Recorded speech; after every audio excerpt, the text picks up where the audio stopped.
Well, thank you all for coming out here. I appreciate you attending. Obviously, this is an important issue to me, important issue, I think, to all of you that are here.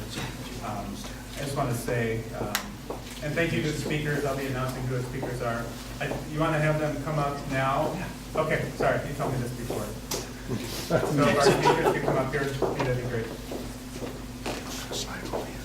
So my name is Rob Davidson.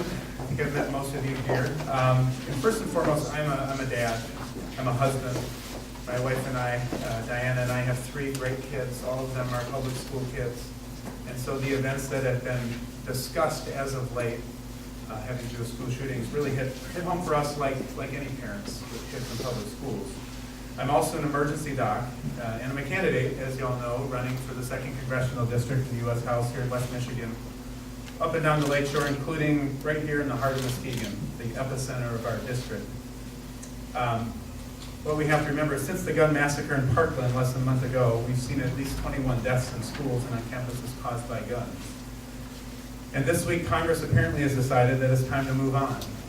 They just announced a task force headed by Secretary of Education Betsy DeVos that's going to help deal with this problem, which we know isn't just a school problem, it's a societal problem of violence and gun violence.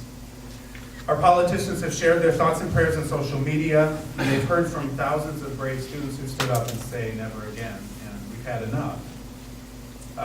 They feel that they've listened enough, and now they can just move on to something else, and that we'll forget what's going on. I think I'm here today, and I hope everyone is here today, to remind them that we're not ready to move on. That this is a crisis in this country. That certainly the school shootings, the school shooting that prompted this, and the series of school shootings that have happened, but also gun violence in general. So we need to ask, what are we going to do about so many people, innocent children, innocent people getting killed, particularly from gun violence? We have a few ideas. I have a few ideas I'm going to lay out. I'm joined here today by some great people who want to share their stories and how it connects to this issue. I think first we're going to have Poppy Hernandez. So Poppy is a mom, born and raised here in Muskegon Heights, and now here in Muskegon. She's also this year, as I think some of you know, a candidate for the state senate in the 34th district here in Muskegon, Oceana, and Nuevo County. So you can certainly speak as a mom, as a candidate, and anywhere in between. But Poppy Hernandez.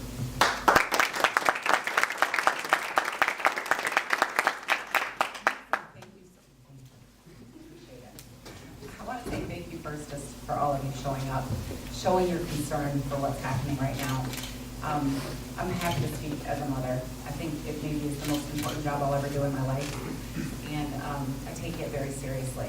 Over the last couple of years, I've attended every one of our school board meetings at Muskegon Public Schools, and what shocked me was on 2 different occasions, the school board members were very concerned with a couple of different things. The first thing was policy around the permit to carry a concealed weapon on school campuses.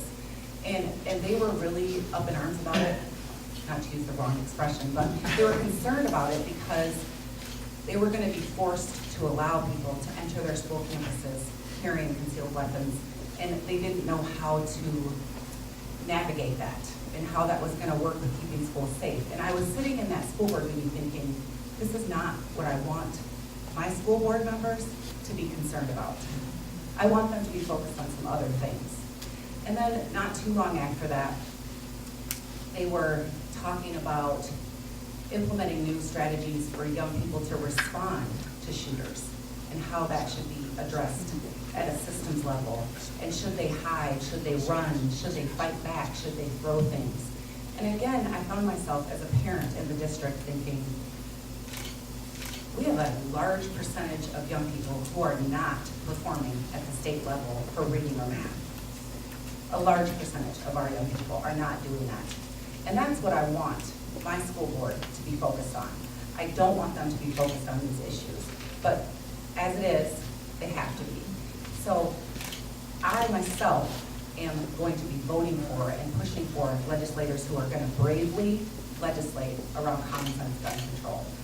We don't want to take people's guns away that are acting responsibly, that understand how big of a deal it is to be a gun owner and the responsibility that that entails. What we want is to have our priorities in order. And having our priorities in order means that in schools, we focus on learning. That's what we do. And when it's time to go hunting, we focus on safety, right? So as a parent, I don't ever want to have to comfort my sons again because they've lost a peer to gun violence. It's happened twice. Each of my sons I've had to console because one of their peers has been shot to death before they graduate from high school here in their hometown. And I've not only had to console my sons, but I've had to console the mothers of those young men who have lost their lives. And that kind of heartbreak, it has no place in this community or in any other community. So we have to do better. We have to vote legislators in, like Rob, that are gonna fight the good fight, that are gonna be brave, and that are gonna push through the fear around the pushback that they're gonna get around these regulations. That's what we have to do. So we are calling on all of you to support us when we do act bravely, because we need that support to be able to do it. So thank you so much for that.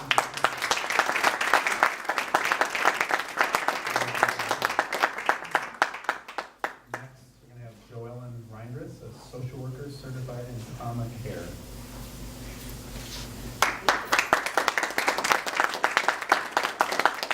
So I'm going to read a lot of my talking points so I don't mess them up. I apologize.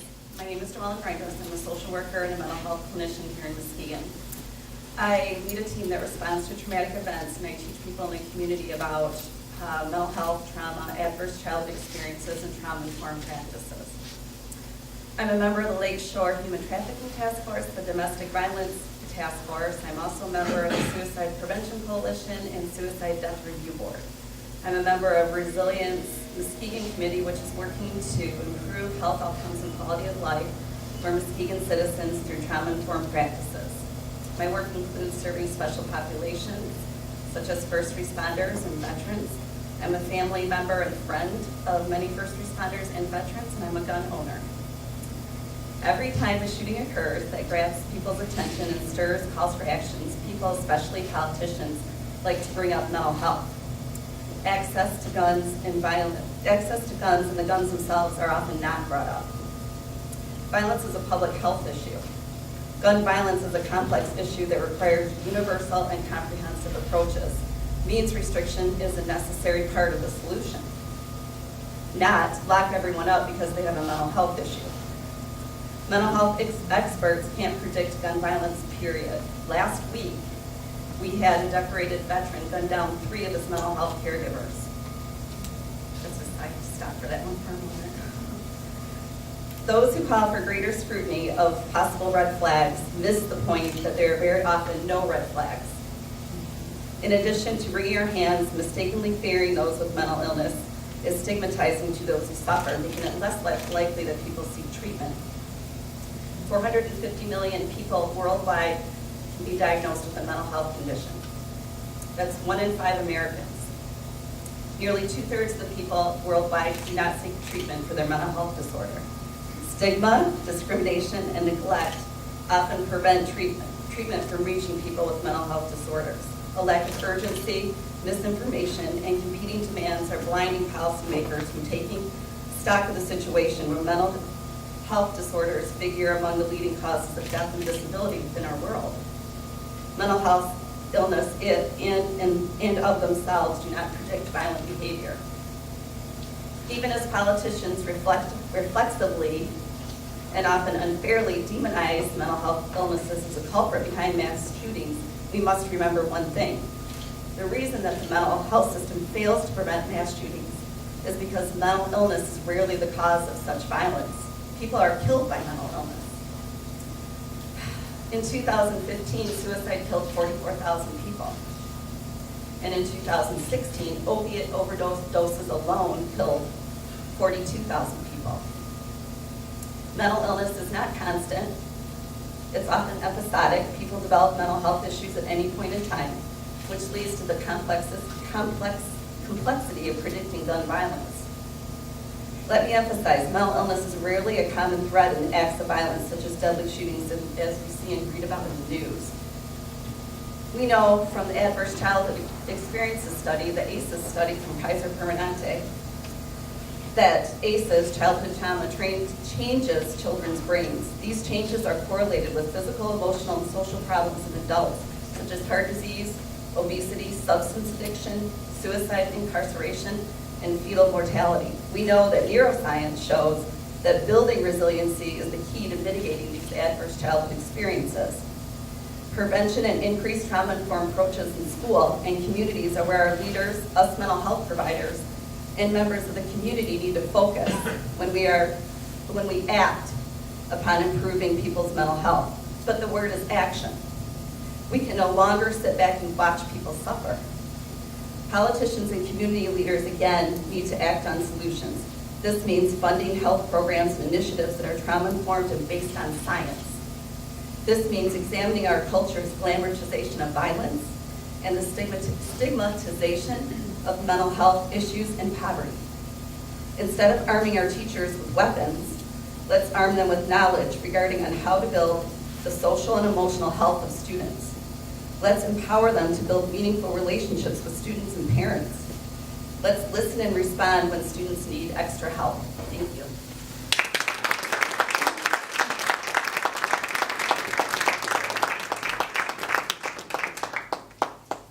So next we have Gary Reynolds, an Army veteran who served in Vietnam. Thank you, Gary.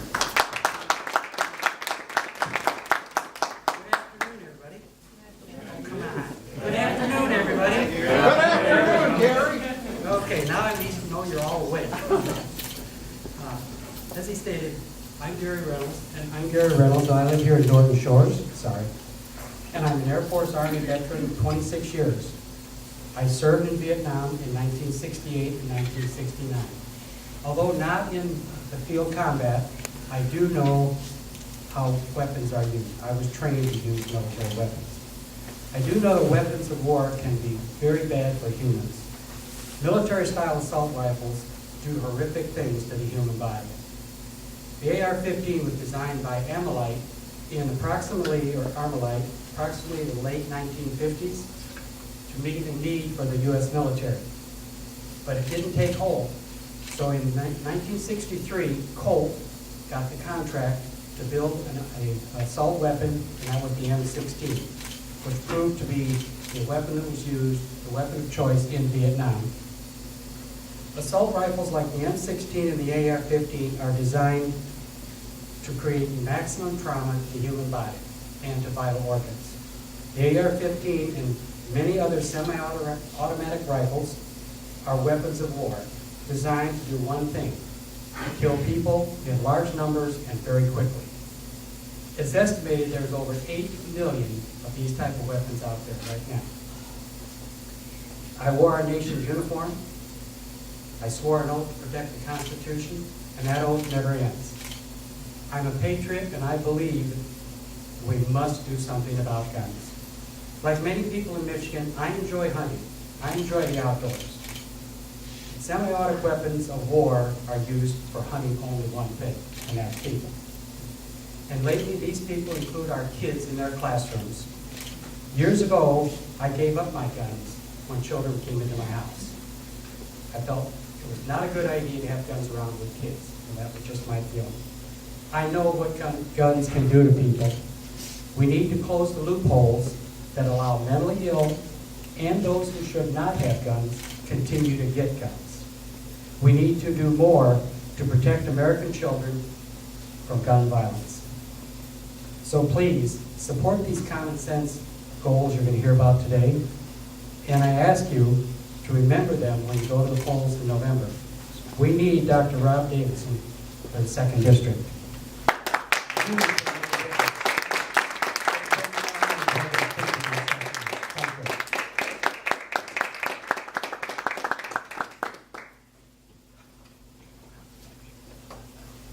Okay, thank you so much. Here, next we have Shauna Hunter.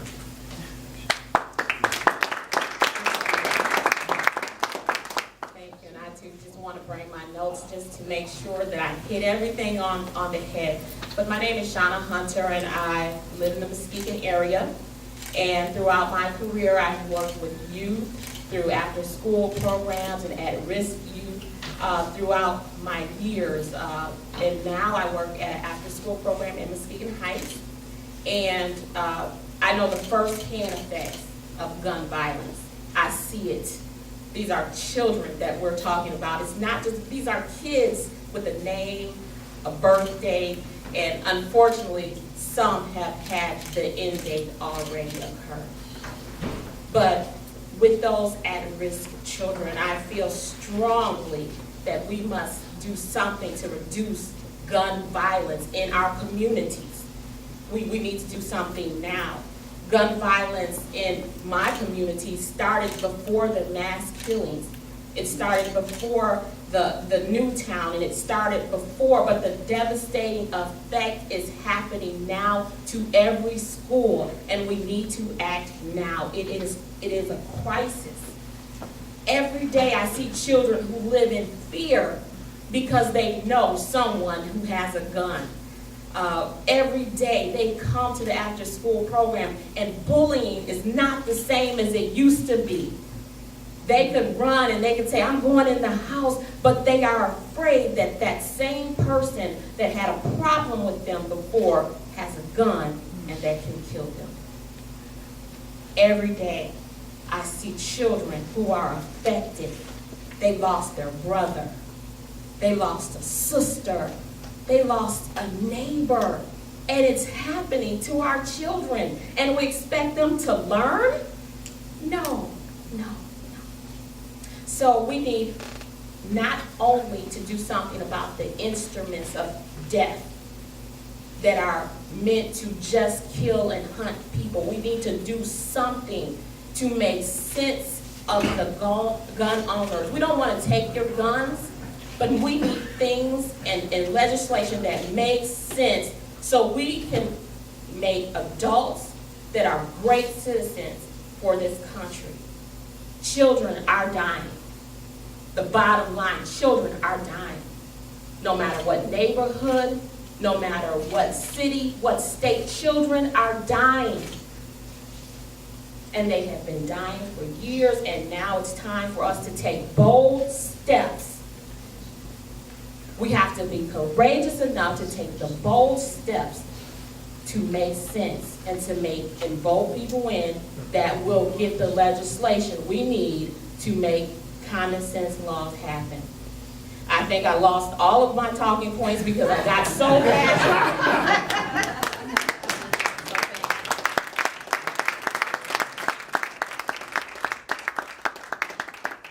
And next we have become a very good friend here at Eli Nichols. Eli is a student, a senior at Reese Puffer High School. So I have a letter I'm going to read to a person we all know. So I will read it. Dear Congressman, my name is Elijah Nichols and I'm a student at Reese Puffer High School in your district. My parents and teachers tell us that we have a problem. If we have that problem, we should fix it ourselves or find someone who can do it for us. I and many of my friends have a problem that we hope you can fix. Us as students fear that a person with a gun will come into our school and hurt us and our teachers. As students, we go through what our teachers call lockdown drills.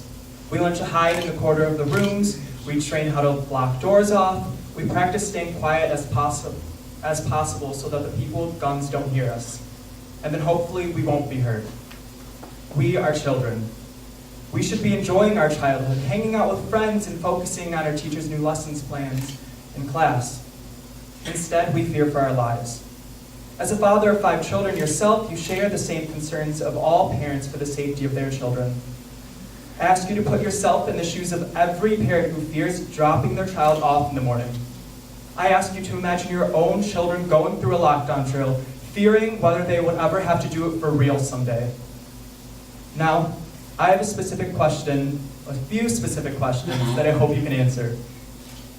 What are you doing to keep my friends and me safe in our schools? Do you believe schools should be turned into fortresses, or do you believe in the solution is fewer military-style weapons? If you believe mental health is a major cause of gun violence, what are you doing to help my school get counselors, nurses, social workers, and other people who can help reduce mental health illnesses in schools? and for universal access to mental health coverage. Lastly, in your opinion, why are we seeing all this gun violence today? I would be most grateful if you could host a town hall to address these questions and many more. Thank you for your time.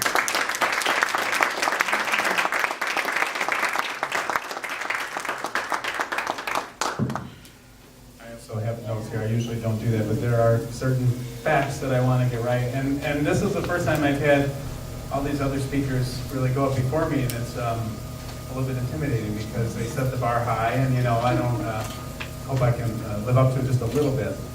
So a year ago, I announced I was running for Congress, primarily because I'm an ER doc, I'm a dad, and I was worried about health care. I mean, I think a lot of people know the story. About a year ago, I went to a town hall, I had a debate about health care, and that's what really pulled me into this.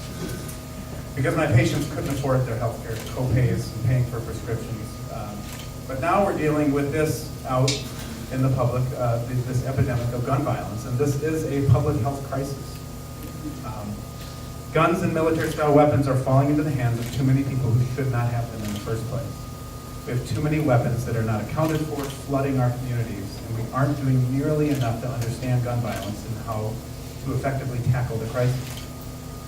Nearly 100 people, I think it's 93, somewhere 93 to 96 people are killed every day because of gun violence. Nearly as many as die from opiates every day.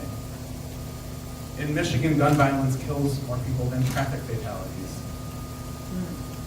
Instead of treating the issue with the thought and seriousness it deserves, politicians glibly write thoughts and prayers and then move on to the next item on the agenda, the next box to check. To the parents who have lost a child, who we've heard about. To gun violence, this is not a checkbox.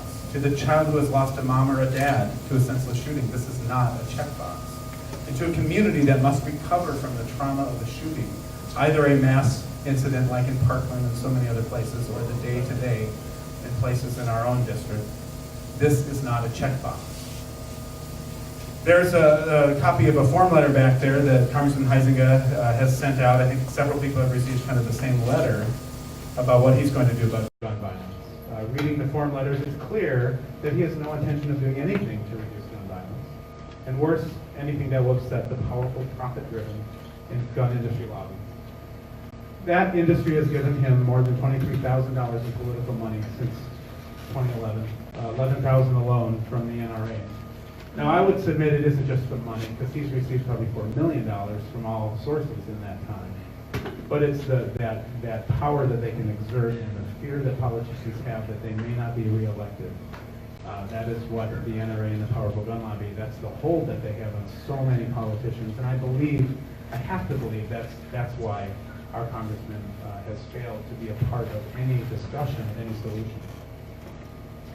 And we got to be clear, I mean, that's a huge hurdle. I mean, it is politics. I was talking to a student over here when they came in about they're organizing a walkout in 2 days, like a lot of schools up in North Muskegon. And she said some people don't want to go because it seems too political. And I said, this is a political issue. It's a political issue because we depend on legislators who are bound by politics. We depend on them to come up with some of these solutions, or at least to have a dialogue. And we know that this country, people support sensible legislation. There is majority and significant majority support for some of these issues that I'm going to talk about. The majority of the NRA's own members support reasonable common sense regulations that will keep guns from falling into the hands of the wrong people. Now, I have a little different perspective. I'm an ER doc. I do work up in Fremont, in Owego County. We don't have that much gun violence there, although we have some. Much of it is accidental, related to hunting. But I've been in plenty of situations through my training in my early career where gun violence was an issue for me. And I want to describe a little bit why guns like the AR-15, the Armalite 15, are so lethal. And these are the numbers I got to get here. A regular semi-automatic pistol like a Glock fires a 9mm bullet at around 1,200 feet per second. An AR-15 fires a smaller caliber bullet at 3,300 feet per second, almost 3 times. When a 9mm bullet enters the body, it's like a knife trail. The path is pretty straight and it damages whatever's in its path. It's slower, but it's direct. It damages only what it comes in contact with. When an AR-15 with a .223 bullet hits the human body at 3 times the speed of sound, it causes a violent ripple effect called cavitation. And if you can imagine you dragging your finger through some water and you see the ripple waves that go out from that trail that you did, that's kind of what cavitation does in the body. It disintegrates organs adjacent to that path of the bullet. It can cause an exit wound a foot wide. And even if it misses your femoral artery, which is the main artery to your leg, and if you hit that, you can die in a few minutes. You lose your entire blood volume. It doesn't have to hit the femoral artery. It goes next to it, and it disintegrates it because of that cavitation effect. If you get shot with a 9mm bullet from a handgun, your femur bone can actually stop that bullet. The same bullet from an AR-15, or the same shot, can turn that bone just into dust.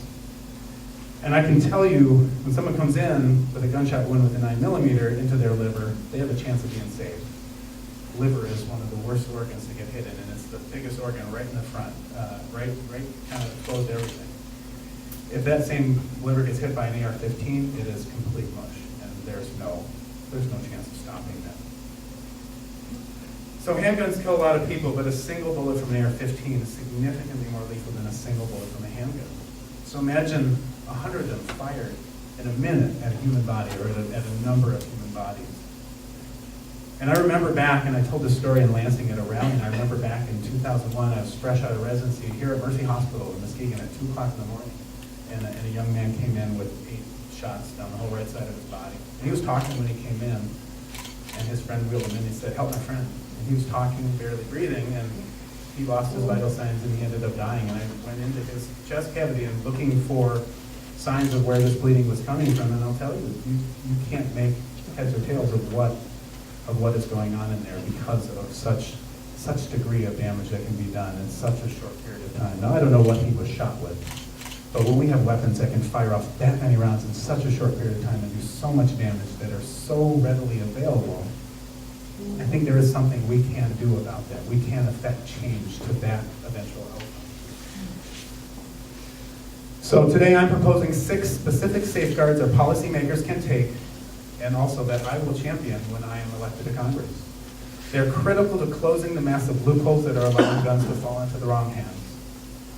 In 2 days, on March 14th, children from around the nation and here in our region will walk out of their classrooms to make themselves heard and to say enough is enough, and the time to act on gun violence is now.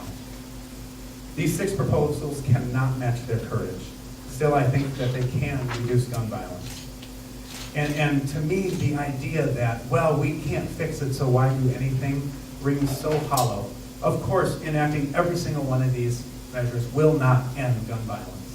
That's not what we're talking about. We're talking reducing gun violence. We're talking make it rare. We're talking, so let me go through my 6 proposals. First, we have to end gun manufacturers' near total immunity that prevents them from accountability. It is an unfair, free pass, get out of jail free card for the hugely profitable industry that no other industry has. Takata airbags were linked to 20 deaths and facing massive legal action. Vioxx, you might remember Vioxx, it's an arthritis drug. And between 1999 and 2004, killed more than 5,600 people a year. It was pulled.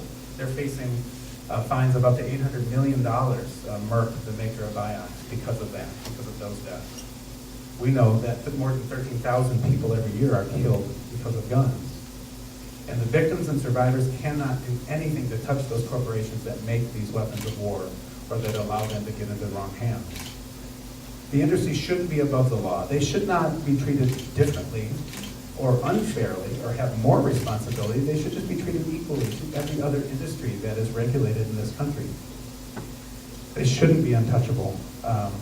So when Congress passed the Protection of Lawful Commerce Arms Act in 2005, they made the gun industry immune from nearly all lawsuits. We owe it to the gun victims to repeal this unfair blanket protection for gun corporations and provide an avenue for justice by holding manufacturers responsible for their products. Second, we must enforce a universal, more robust criminal background checks for all gun sales. Currently, there's loopholes. Private sales between individual sales on the internet, private sales at gun shows are these loopholes. There are 19 states plus Washington, D.C. that do this for all handgun sales. In these 19 states, we know already, 47% fewer women are shot to death by domestic partners. 53% fewer law enforcement officials are shot and killed in the line of duty. And 47% fewer firearm suicides occur. There is 48% less gun trafficking in cities in these states, plus DC, that have enacted these robust background checks. 93% of Americans agree that we need, I think I saw a poll recently, Epic MRA poll, 97%, the most recent one I saw, support closing these loopholes, including 83% of gun owners and 72% of NRA members. So let's get this straight. The NRA is not representing its members. I know NRA members who are responsible gun owners. They think some of these things make complete sense. Now on others, we might have a little back and forth, and that's good, right? That's what society should do, have a back and forth. But the NRA is not representing them. I also know gun owners who got rid of their NRA card because they know they don't represent them. They represent gun manufacturers. But Congress refuses to do anything to close these loopholes because they get pressure from the NRA and the rest of the gun lobby. And they say it infringes upon the Second Amendment. Actually, in 2008, in Heller versus DC, the Supreme Court did rule that the Second Amendment is not an absolute right. There can be constraints put on any part of our Constitution by lawmakers, and then the Supreme Court has to weigh in. Well, they did 8 years ago. The most conservative judge in modern history, Antonin Scalia, the late Antonin Scalia, himself a gun owner and hunter, said military-style assault weapons can be limited and restricted. So if Antonin Scalia can admit that, we have no claim that the Second Amendment is the ultimate shield for these kinds of loopholes.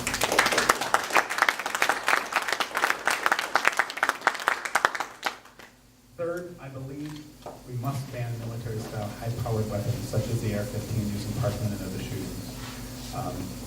As you guys already heard, and I did some of this research as well, looking at how the AR-15 came to be in the 50s, and at first it was 1961, 10 of them were shipped to Vietnam when that was just starting to bubble up, and people liked them. I mean, the M16 was born of the AR-15, the fully automatic features. Now we know the shooter in Parkland was able to use a $40 piece of equipment and create the functionality of an automatic weapon using that particular weapon. So I do believe that we need to have a ban and at least talk about the ban that was in place from 94 to 2004 that Congress let expire. Fourth, I think we must ban high-capacity magazines, limiting them to 10 rounds, or at least have a debate about what those rounds should be, 5, 10, 12, somewhere. These massive magazines that can fire off so many rounds in such a short period of time just increases the number of lives that can be taken in a short period of time. They were banned in 94 and it expired in 2004. I think we need to go back to that ban. Fifth, as we heard earlier, and this is not, a blanket cause or maybe even a direct cause, but we do need more funds for mental health programs and behavioral medicine resources in schools. Currently, it is recommended that we have one social worker for every 250 students in our schools. And in Michigan, that number is one social worker per 700 students. It isn't funded. Our legislators in Lansing don't fund it. I see people in ER every day. This has nothing to do with gun violence, but people with mental illness, they have nowhere to go. The resources aren't there.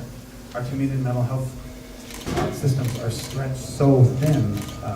If Congressman Heisey is serious about strengthening our mental health resources and preventing people with behavioral illness from getting weapons, the last thing he should have done was to support a law in February 17 that allowed people with severe mental illnesses. I'm not talking people diagnosed with depression, people with mental illness as a blanket statement, people with severe mental illness that were deemed by a court not to be able to handle their own affairs. A regulation was put into place by President Obama in 2016, and that was one of the first acts of Congress, supported by Congressman Heisinger in February of last year, that will allow people with those severe mental illnesses to get guns. And sixth, as a doctor, I strongly believe that we need to study gun violence as a public health crisis.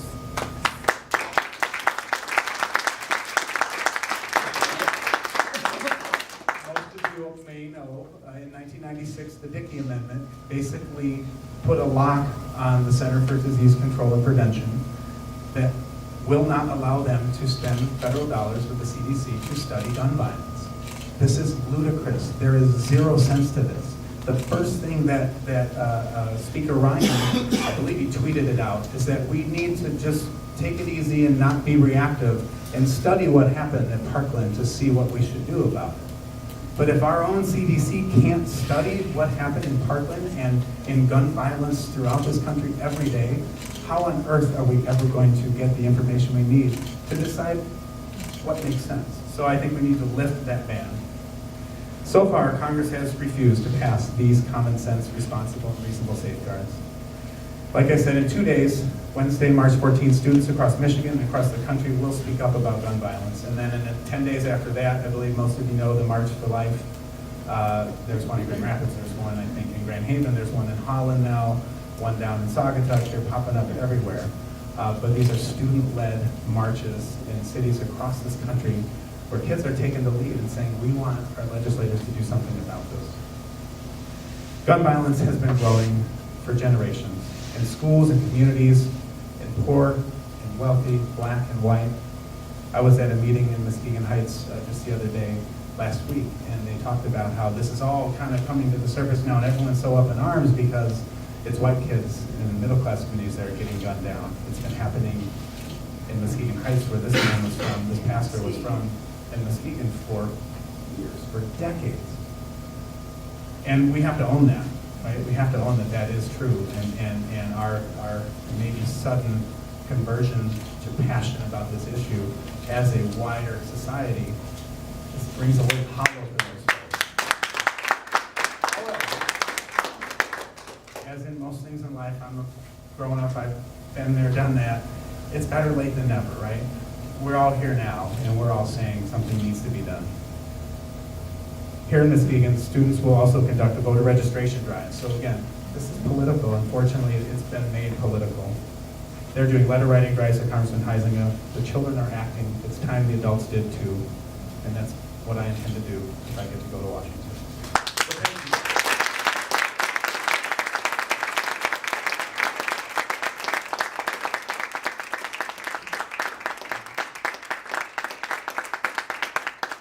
And I didn't recognize elected officials, and I should. So our Muskegon County Prosecutor, DJ Hilson, thank you for coming. I want to say, and Sheriff Michael Pullen, the presence here, I mean, no integrity, no endorsement of everything I'm saying. We've had discussions with each of you individually about some of this, and we don't necessarily see eye to eye on everything, but we also agree that adults need to get in a room together and talk about these things. We're looking the same way. Yeah, We're that's looking it. at the eye. So if anyone has questions, I'm happy to take maybe 5 or 10 minutes to take questions from anyone.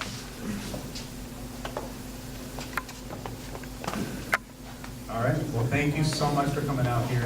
Oh, wait, we got one from Ed. I will just say this. It is a question of semantics. To call somebody who kills or assassinates a shooter, that's not strong enough. That does not depict what we're looking at. We're looking at people that are going out and killing or assassinating, and I prefer those words to be used to shooter, because you can shoot at a target and try to hit a bullseye, but you can't assassinate a target, and that's what's going on. I guess since there is a question, I'll just address what someone here brought up briefly about arming teachers in schools, because this is one of maybe the craziest things I've ever heard of. I'm a school board member in Spring Lake. I know a lot of teachers. I got kids in schools in Spring Lake. I know all their teachers. Not one of them has come to me and said, I think I should be packing heat. I think I should have that. Particularly, they're saying we should have a locked gun with the key code. So if a shooter comes into a school, if they have their gun on them, what kind of danger does that represent when a 17-year-old burly football player decides they're upset with their teacher and they're going to disarm them? Or if that teacher's having a bad day and just kind of loses it in the moment of fit of crisis? So if we don't want them to have it like that, then we keep it in a box locked up with a code somewhere. In what crisis situation do you know somebody who never fires a weapon at another human being, never has, hopefully? Are they going to have the wherewithal to go find that code, find the box, and defend their kids they're supposed to be corralling out of that room and comforting? I have a friend of mine I went to college with, lives in Staten Island. He was a NYPD, carried a 9mm around for 9 years of his career. He was a SWAT medic for a number of years, was trained in use of the M16, and now he's a special needs teacher in public schools in Staten Island. Pretty amazing history this guy has. And if anyone wants the link, I'll refer you. There's a great article he wrote in the New York Daily News just about this precisely, about what the craziness of arming teachers. And he comes at this from so many different perspectives that I don't know. A lot of us don't know, but he knows intimately well. He talks about the fog of an active shooter situation. I was involved in an active shooter drill at my hospital last May in Fremont. Just the drill enough was a bit of a fog of who's going where and what's going on. And can you imagine in the real scenario where you don't know where the shots are coming from? Do I get my gun and go hunt them down? The other thing I've heard from African American teachers is, if I'm holding a gun and people are on the ground dead and the cops come in, who are they going to shoot? Are they going to ask me for my, for my ID and ask if I'm the teacher? If someone's got a gun and people are dead on the ground, I don't know. I don't know what the training is, but these are the realities of those situations we're dealing with. So just to get it out there, it's not one of the proposals because I can't propose legislation to stop something ludicrous from happening that hasn't happened yet. But let me go on the record that I think that would be one of the worst things we could do for school safety. Yes, sir. I'm just picturing someone like me arming myself to protect myself. And somebody comes at me with a gun who's an assassinator. Who's going to shoot first? Yeah. Who's going to hesitate? You might not shoot me if I didn't have the gun, but hopefully I have too much respect for human life to want to kill somebody, and he doesn't, Yeah. or she. I think arming ourselves can be a way to hasten our death. Okay. All right, thank you. Yeah. Not a question, but I just wanted to say, I used to teach grade school, and I think it's so funny when you look at, look at me and look at my demeanor. I mean, really, you think I could hold a gun and point it? The teachers are usually the people who are hugging somebody, and so to think that most teachers could stand up and do that, I don't think it would happen like that, gentleman. And to be fair, I mean, they are talking teachers who are qualified, who want to. It's not a mandatory, it's a voluntary, but even still. I would say I'm pretty gutsy compared to most people, but I'm still not a person who would ever want to be holding a gun. I also wanted to say that one of my daughters goes to a school, she would like to do the walkout, but would be suspended. And I'm not sure do we just let that go? Well, I know what our school is saying, that they are respecting the kids' rights to do this.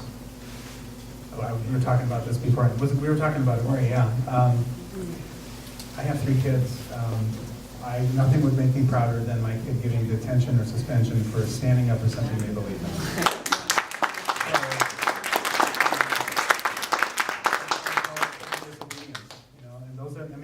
If any of you haven't seen the movie, and this is the month we're celebrating the marches, 3 marches from Selma to Montgomery, that eventually led to the Voting Rights Act, and that's civil disobedience. They disobeyed a court order and got their skulls cracked. I mean, that's not going to happen to your daughter. She might get suspension. Hey, that's the price you pay, and if mom's at home saying, I'm proud of you, then so be it. I had my daughter say, are they going to let us do it? And my first answer was, what do you mean let you do it? If you want to do it, do it. And it turns out they are letting them do it, and that's great. I think they should. Yeah. And I think ideally, the teachers, staff, everybody will walk out. I think you're right. A majority of those folks would stand with those kids. Again, politics, who knows? What do you want? What are the answers? But at least saying, do something. Do something. Or, again, I've heard so many times, we need to talk about it. No one's talked about it. At least have the discussion. At least have some meetings, have some open hearings with testimony from experts in the field that can inform you why some policies make sense, some don't. Inform you the constitutionality of bans of certain kinds of weapons or banning certain people from acquiring certain weapons. They're just not willing to do that. Because unfortunately, if those see the light of day, we know what will happen. our beliefs will be borne true, and there will be recommendations, and then what? Now you're really in a pickle, right? Now you have to either do or disobey what the science and what the evidence tells you, so. Yeah. I don't know. Different discussion. Yeah. Yeah, I just wanted to say, I'm a recently retired classroom teacher, administrator, etc. They're afraid of the crowd control issue. They're bluffing a little bit, I'm sure.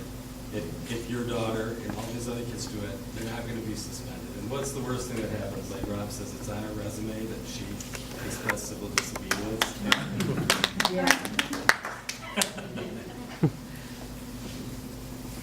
All right, if that's it, thank you so much.